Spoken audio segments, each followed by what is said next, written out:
Bienvenue à toutes et à tous à ce webinaire proposé par Retraite Populaire. Nous allons parler aujourd'hui d'interruption d'activité. Quelles sont les conséquences sur mes prévoyances? C'est pourquoi je suis accompagné aujourd'hui par Milko Montero, conseiller financier et responsable de notre agence de Nyon. Bonjour Milko. Bonjour Sébastien. Quant à moi, je m'appelle Sébastien, comme Milko l'a dit, et je serai votre modérateur tout au long de ce webinaire. Et puis avant de commencer dans le vif du sujet, je souhaite vous présenter brièvement Retraite Populaire. En quelques mots, donc Retraite Populaire est une institution de droit public sans but lucratif. Elle a été créée il y a déjà plus d'une centaine d'années. Elle est présente à Lausanne. Elle a son siège à Lausanne également. Elle a une agence à Yverdon-les-Bains et puis une agence à Nyon, dont nous avons son représentant aujourd'hui, Milko Montero. Son rôle, tout d'abord, est de promouvoir l'accès à la prévoyance pour tous les Vaudois et toutes les Vaudoises. Et puis, elle a à peu près 200 000 assurés actuellement. Retraite Populaire propose des solutions de prévoyance individuelle pour les particuliers, des solutions de prévoyance professionnelle, des plans de prévoyance pour les entreprises. Et puis, elle est également active dans l'immobilier, où elle propose à peu près 13 500 logements locatifs à la population, des surfaces commerciales et également des surfaces industrielles. Voilà pour le descriptif sur Retraite Populaire. Concernant le webinaire, je vais vous expliquer 2-3 mots sur le format de ce webinaire ce matin. Donc avec Milko, on va déballer, si je puis dire, la présentation sous un format de questions-réponses. Et puis à tout moment, vous pouvez poser vos questions via le chat que vous avez sur votre droite. N'hésitez pas en live finalement à nous solliciter. Par contre, on y reviendra en fin de présentation pour essayer de répondre disons, à toutes vos questions. Donc sans plus attendre, on va parler de ce sujet qui nous intéresse aujourd'hui, à savoir l'interruption de travail et ses conséquences en impact sur la prévoyance. Alors Milko, je te laisse ouvrir ce webinaire. Très volontiers Sébastien. Alors, nous allons peut-être commencer par reparler de la prévoyance en règle générale et sa manière de fonctionner en Suisse. Merci d'afficher peut-être le système des 3 piliers. Nous fonctionnons selon ce principe-là depuis de bien nombreuses années. Tout d'abord, le premier pilier qui est la prévoyance sociale, la prévoyance de l'État, qui a pour but de couvrir les besoins vitaux en cas d'invalidité, mais aussi à la retraite. Dans le cadre du deuxième pilier, nous parlons de prévoyance professionnelle, d'LPP, qui, selon le législateur, aurait dû maintenir le niveau de vie antérieur au moment de la retraite. Et le troisième pilier, qui est la prévoyance individuelle.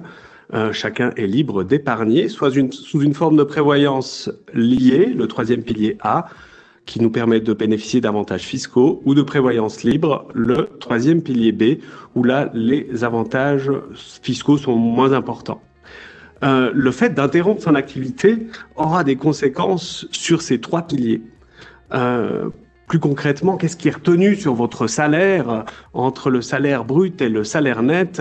On peut avoir une importante différence au niveau du premier et deuxième pilier. Ça peut se chiffrer jusqu'à 18%, c'est retenu.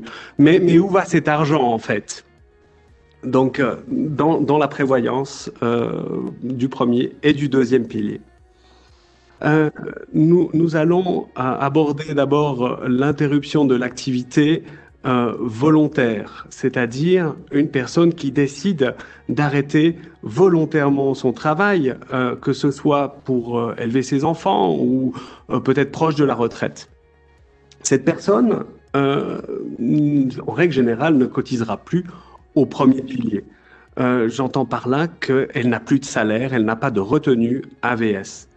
Alors, à moins qu'elle soit mariée et que son conjoint cotise suffisamment, elle n'y cotisera pas.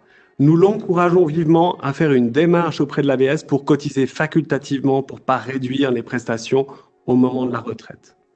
Dans le cadre du deuxième pilier, il n'y a plus de deuxième pilier, il n'y a plus d'employeur, donc cette personne ne cotisera plus au deuxième pilier. Elle devra trouver une solution pour gérer le capital épargné jusque-là, ce capital de prévoyance dont nous allons parler plus concrètement tout à l'heure. Dans le cas du troisième pilier, cette personne ne pourra plus cotiser au troisième pilier A, mais en revanche, elle pourra continuer à épargner librement dans la prévoyance 3B. Ok. Merci Milko pour ces infos, mais plus concrètement, pour revenir justement à cette notion de libre passage. Mais avant ça, Sébastien, excuse-moi, j'aimerais encore juste parler. Pardon. On a parlé de l'interruption volontaire, mais on va peut-être parler de l'interruption non volontaire. On va parler du chômage, la personne qui perd son emploi. Qu'est-ce qui se passe pour cette personne-là? Alors, dans le cadre du premier pilier, grâce au chômage, une retenue sera faite sur ses prestations et elle continuera à cotiser au premier pilier, au moins pendant la période de chômage. Elle sera toujours affiliée au deuxième pilier, mais uniquement pour les prestations risques. Et dans le cadre du troisième pilier, elle pourra continuer à cotiser dans le cadre du 3A et dans le cadre du 3B, si sa capacité financière le lui permet. Voilà. Et puis justement, la question, qu'en est-il mon avoir de vieillesse deuxième pilier en fait? Voilà. Alors, lorsque je quitte mon emploi, je quitte également l'institution de prévoyance ou la caisse de pension qui gérait mon capital de retraite, qui était épargné pendant toutes ces années, depuis l'âge de 25 ans. Ce sont mes cotisations et celles amenées aussi par mon employeur. J'ai droit à ce que l'on appelle une prestation de sortie. Et si je n'ai pas de nouvel employeur immédiatement, il sera important de pouvoir stocker ce capital sur un compte ou une police dit de libre passage. Alors, il existe des fondations de libre passage auprès des établissements bancaires ou alors des institutions d'assurance qui peuvent proposer ce type de solution. Attention, elles ne garantissent pas toutes le maintien du capital. Typiquement, si votre choix devait se tourner vers un établissement bancaire, il y a la possibilité de rentrer sur des fonds de placement. Dans un fonds de placement, on est conscient du capital qui est apporté initialement, mais peut-être qu'au moment de la sortie, ce montant sera plus faible.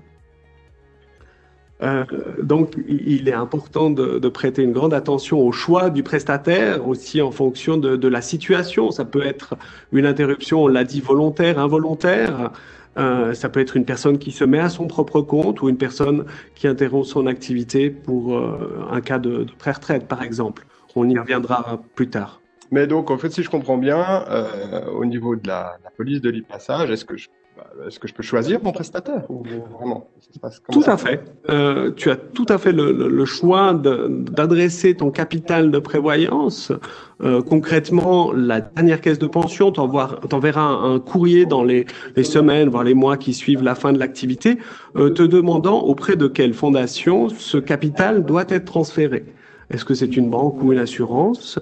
Le capital, tu peux l'investir tout à fait librement. Tu as même la possibilité de répartir cet avoir auprès de deux fondations distinctes, ce qu'on appelle le splitting.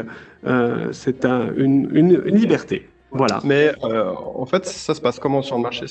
Quelles sont les offres qui existent justement et les différentes formes de libre passage qu'on trouve sur le marché, et puis comment choisir en fait? Alors, typiquement, comme tu le dis, choisir, c'est important, c'est un choix à faire. Si ce choix n'est pas pris, peut-être je commence à l'envers, mais si ce choix n'est pas pris, généralement au terme de 6 mois, l'institution de prévoyance va transférer le capital auprès de la fondation institution supplétive. C'est une obligation légale. Tous les fonds, je ne veux pas dire en déshérence, mais qui n'ont pas été orientés, se retrouveront à la fondation supplétive. Et puis les conditions du marché, ça tourne, je veux dire, quels sont les intérêts? Alors, effectivement, elles sont variables. On a parlé tout à l'heure de la solution du fonds de placement, qui est généralement proposé par un établissement bancaire, mais aussi quelques compagnies d'assurance. Sinon, à capital garanti, les taux sont relativement bas, comme tous les taux du marché. Peut-être que on a préparé une slide dans ce sens pour avoir une idée de ce que propose le marché à capital garanti. Voilà, on retrouve en premier lieu l'institution supplétive qui rémunère les capitaux à même hauteur que les banques, que notre banque cantonale et que les grandes banques du pays. Et tout en bas, vous retrouvez Retraite Populaire qui aujourd'hui, à capital garanti, propose une solution avec un taux d'intérêt 60 fois supérieur à nos grandes banques, ce qui n'est pas rien. Mais pourquoi c'est 60 fois par rapport aux autres?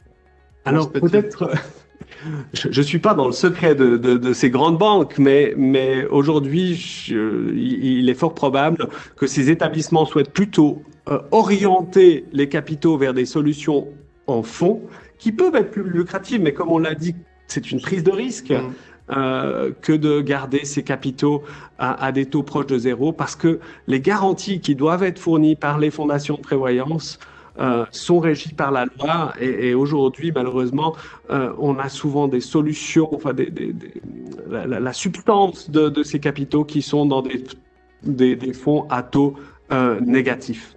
Merci Milko, la situation est assez claire.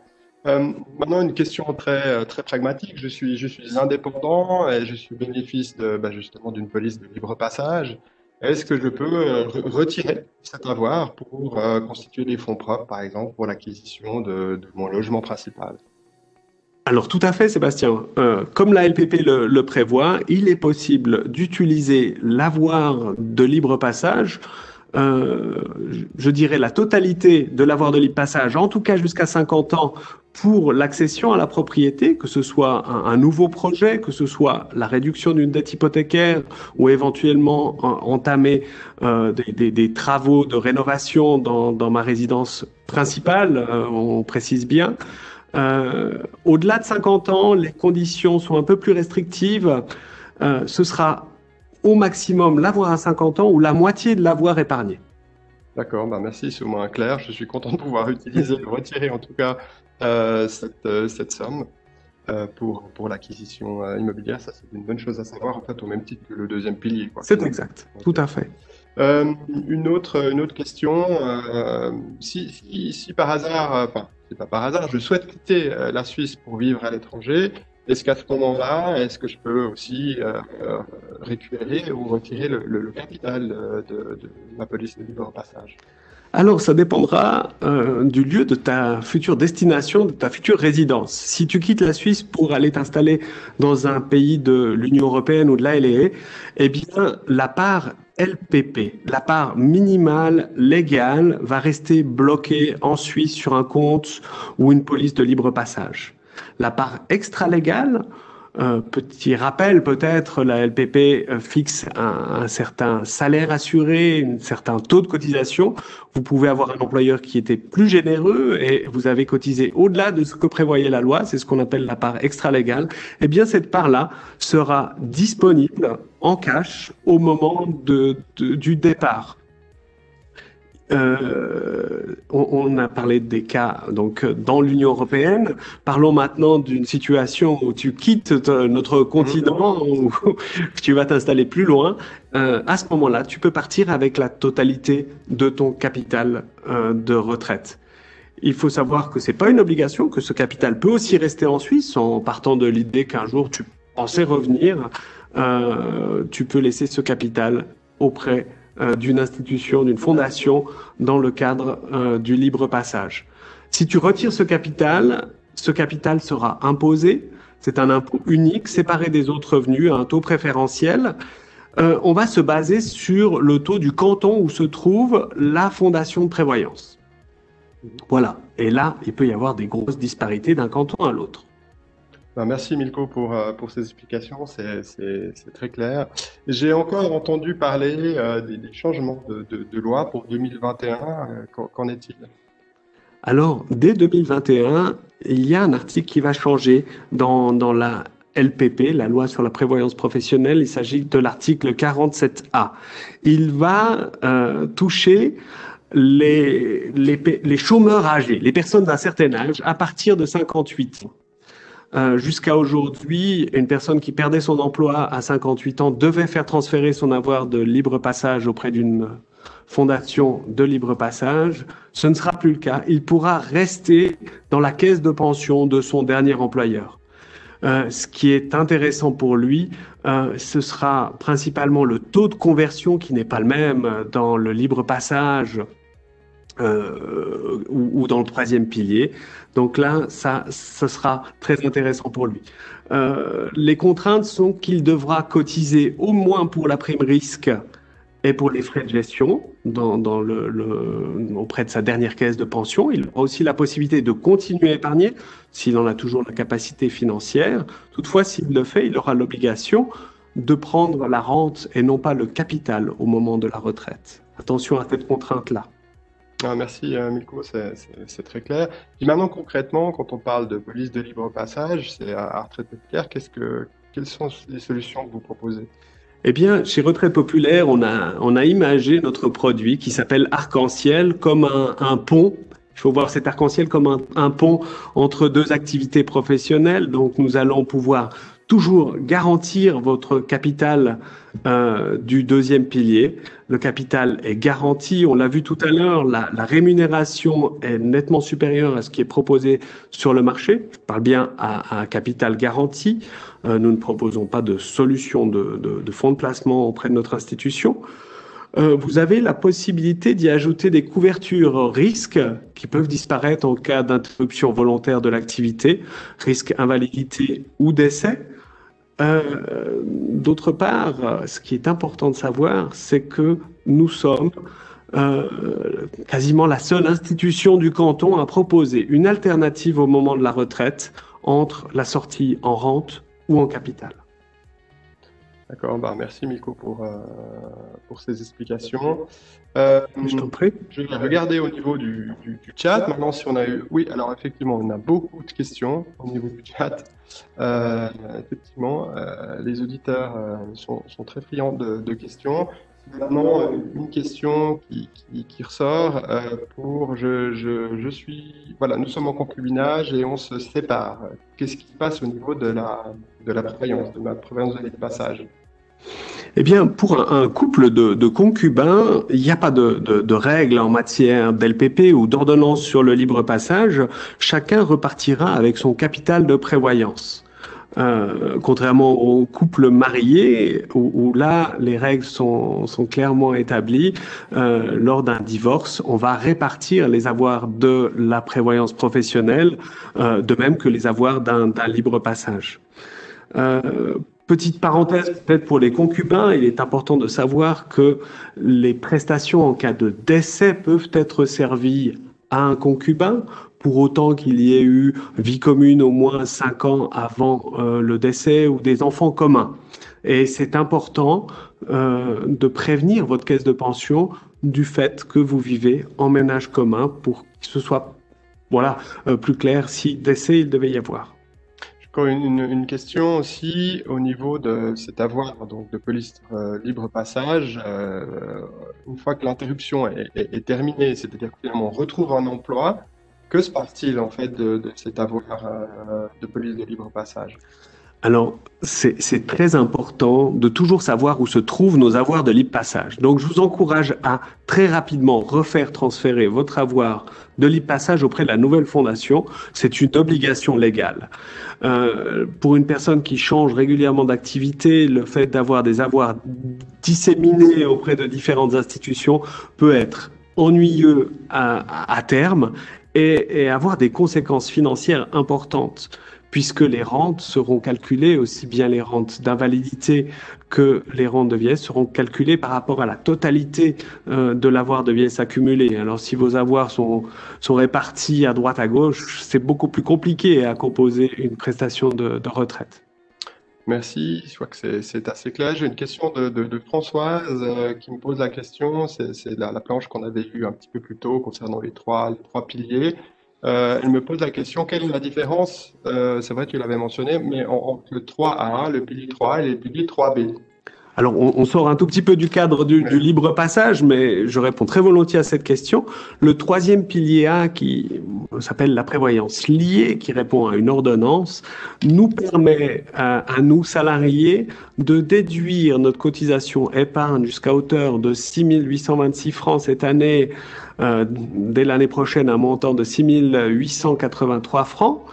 de notre revenu imposable. Il s'agit du 3A.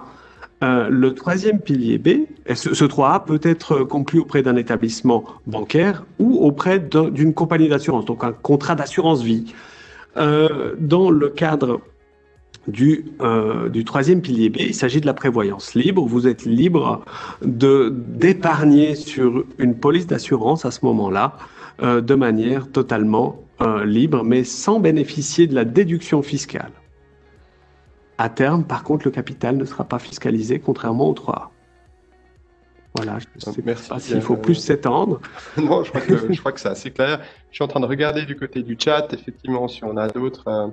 Moi, j'aurais peut-être souhaité rajouter un petit point que l'on a omis d'aborder dans la création de cette police de libre passage, en parlant de retraite populaire. Sachez que les choses peuvent être faites de manière très simplement. Aujourd'hui, on est en pleine digitalisation et vous pouvez, sur notre site internet, directement accéder à la création d'une police, sans signature, sans contact. Voilà. Ok, très bien. Encore une autre question. Est-ce qu'il est possible de cotiser dans un libre passage pour bénéficier de la déduction fiscale? Alors, malheureusement pas. On ne peut pas faire de cotisation dans le libre passage, de même qu'on ne peut pas faire de rachat d'années ou de montants dans le libre passage, parce qu'il n'existe pas un plan qui est clairement défini, comme c'est le cas lorsqu'on est affilié auprès d'une institution par le biais de son employeur. J'ai une autre question de Patrick. Je suis chômeur et je dispose d'une certaine somme hors de mon libre passage. J'aimerais augmenter mes prestations de retraite en utilisant une partie de ce capital. Est-ce que je peux le faire? Eh bien, ça ressemble à la question précédente. Ouais. Malheureusement, ce capital libre ne peut pas être intégré à cette prestation de libre passage. Dans le libre passage peuvent revenir que des prestations du deuxième pilier. Typiquement, une personne qui n'aurait pas fait rapatrier ses fonds et qui a un nouvel emploi pendant quelques mois, un emploi temporaire, elle pourra rapatrier ses cotisations du deuxième pilier sur son libre passage, mais de l'avoir libre, on dira, ne peut pas être intégré. En revanche, il existe des solutions dans le troisième pilier qui permettront de combler des lacunes à la retraite, qu'elles soient viagères, donc à vie, ou temporaires. C'est ce que l'on appelle de la rente certaine. Ces capitaux peuvent être investis au moment de la retraite. C'est une autre question qui revient, c'est il y a beaucoup de questions dans le chat qui parlent du troisième pilier. C'est marrant, évidemment, premier, deuxième, troisième pilier, c'est effectivement des choses qui sont très liées les unes aux autres. Une autre question de Bernard. Au vu de la situation actuelle économique, voilà, le troisième pilier libre 3B est-il encore une variante intéressante? Et puis est-ce que Retraite Populaire propose ce type de produit? Je remercie Bernard pour cette question. Je pars de l'idée qu'il habite le canton de Vaud. Alors, dans le canton de Vaud, nous favorisons généralement les cotisations dans le cadre du 3 jusqu'au maximum déductible. Et s'il reste une réserve de liquidité suffisante pour épargner, oui, il est bien d'épargner dans le cadre du troisième pilier B. Par contre, il n'y a pas de déduction fiscale possible dans ce cadre-là, dans notre canton. En revanche, si Bernard habitait à Genève, il aurait, lui, la possibilité, ou à Fribourg aussi, de déduire une partie de ses cotisations sur une police d'assurance vie, troisième pilier B, prévoyance libre. D'accord, merci beaucoup Milko pour ces explications. On a eu beaucoup de questions en fait, mais qui sont aussi des questions très spécifiques et très personnelles pour lesquelles on ne pourra pas forcément y répondre maintenant en ligne, mais c'est volontiers qu'on reprend toutes vos questions par la suite offline, c'est-à-dire avec Milko qui vous répondra au sujet de votre situation vraiment personnelle. Je vous remercie, je remercie à toutes et à tous, et surtout à Milko pour votre participation à ce webinaire. Je vais partager, avant de finir aussi, une planche sur laquelle vous avez toutes les informations utiles pour nous contacter. Voilà, elle est là. Donc, n'hésitez pas à nous écrire à conseiller@retraitepopulaire.ch ou même nous appeler pour avoir tout simplement des réponses aux questions que vous aviez posées auxquelles on n'aura pas pu vous répondre aujourd'hui dans le cadre de ce webinaire. Euh, Merci beaucoup encore pour cette participation. Merci à Milko. Merci Sébastien. Je vous souhaite une excellente journée et surtout de belles fêtes de fin d'année. Merci à vous. Au revoir. Bonne journée à tout le monde. Au revoir, merci.